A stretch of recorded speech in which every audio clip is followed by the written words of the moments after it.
Жана ошол бүгүнкү кечтин бүгүнкү ошол мелдештин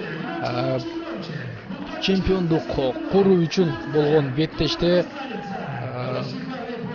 66 килограммга чейинки ошол салмактагы тагыраагы 65 килограмм 800 граммга чейинки ошол салмактагы кармаштар кыргызстандык Куштарбек Амирбек уулу менен өзбекстандык Темур Хикматовдун ортосунда орун алат.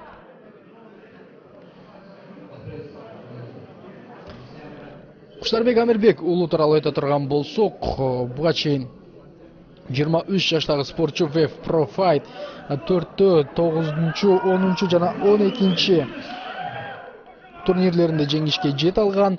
Ошондой эле Naga Grappling боюнча дагы Кыргызстандын чемпиону профессионалдык рингте 6 беттеш өткөрүп, 7 беттеш өткөрүп, анын 6-сында жеңишке жетсе, бир рет жеңилүү жазасын тарткан.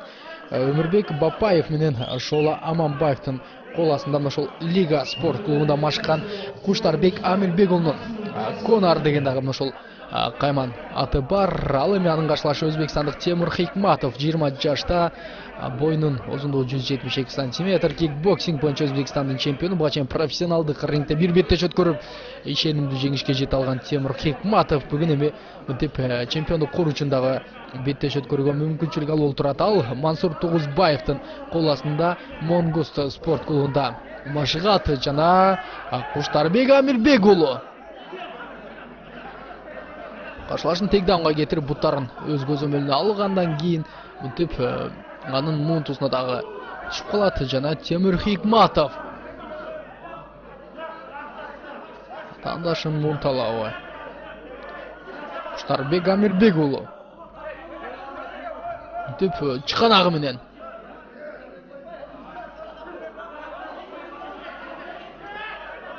эрежеден тыш аракеттерди жазады жана Темур Хикматов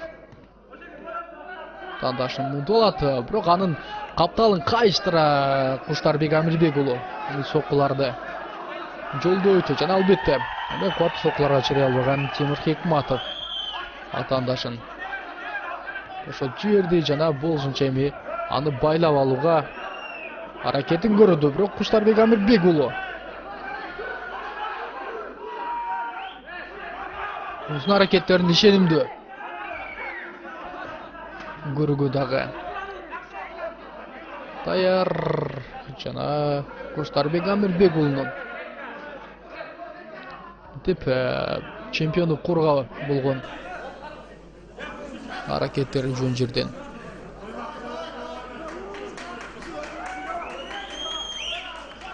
болгон жок. Буга чейинки ушул чемпиондук курдун ээси VF Pro Fight'ка зекирик жасагандан кийин VF Selection'ден чемпиондук куруу бош калган жана анын үчүн ошол Куштарбек Амирбек уулу негизги талапкер болчу.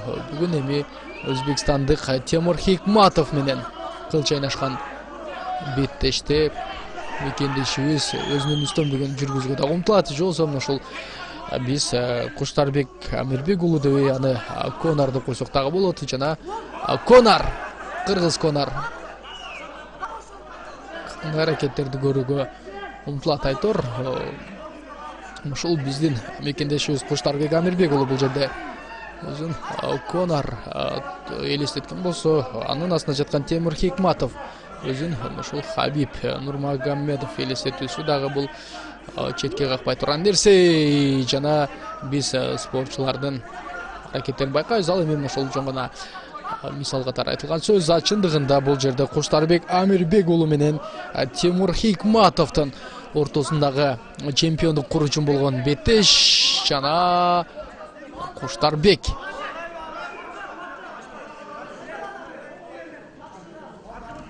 аракеттерин көрдү. Ийгилик жаратууга дагы умтулат жана каршылашынын буттарын байлап алгандан кийин ошол Куштарбек Амирбек уулунун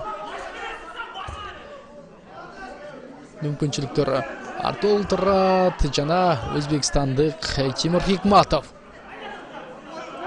бутун байлоодон чыгарууга аракетин көрөбү. Жолсо ушул Ал дагы тескерисинче каршылашууну колдорун байлап алып, экөө беттешти андан ары туура улантып калышабы. Байлап алууга мүмкүнчүлүк бар жана Куштарбек Амирбек уулу. Чыканактарды көп колдонбошу зарыл.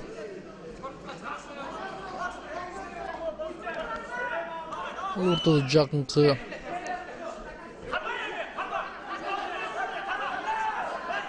аралыкта Куштарбек Амирбек уулу баттуу соккуларды жолдого даяр жана өзбекстандык спортчу коргонууга эч кандай чамасы калган жок. Куштарбек Амирбек уулу бул жеңишке жетүү үчүн ошол өзүнүн бар аракетин мыктап көрүшү керек. Ошол жерден кайрадан бутун байлоого алат жана ошол грэпплингтин дагы жыйынтыгын Куштарбек Амирбек уулу көрсөтүүгө даяр. Өзбекстандык спортчу коргонгон жок. Демек беттеш мынтип биздин мекендешибиз Куштарбек Амирбек уулунун жеңиши менен аяктай жана анын ошол чоң машыккан спортчулары, машыктыруучулары кубангандан ошол октагондун ичине да кирет жана мына Конор деген өзүнүн кайман атындагы тастыктап коюш үчүн өзүнүн басууларын көрсөттү жана мындан ары рингден ары секирип өтөт дагы өзүнүн жеңишин мынтип майрамдоого дагы дайын. Ал эми өзбекстандык Темир Хикматов албетте өзүнүн татыктуу көрсөтүүгө умтулган, бирок Куштарбек Амирбек уулунун жеңишке болгон каалоосу, жеңишке болгон даярдыгы жана өзүнүн мүмкүнчүлүгүн колдонууга дагы жетише алды. Демек биз Куштарбек Амирбек уулунун ошол чемпиондук кордун ээси болушу менен куттуктайбыз жана анын ошол кийинки WEF Selection'дерде татыктуу коргойт деп дагы ишенип күтөбүз жана биз сиздер менен ошол коштошуп жиберсек болот. Кызматыңыздарда мен Бактияр Кыдыралиев болдум. Барыңыздарды спортто сүйүүгө жана спорт менен машыгууга чакырамын. Кайрадан амандашканга чейин бар болуңуздар.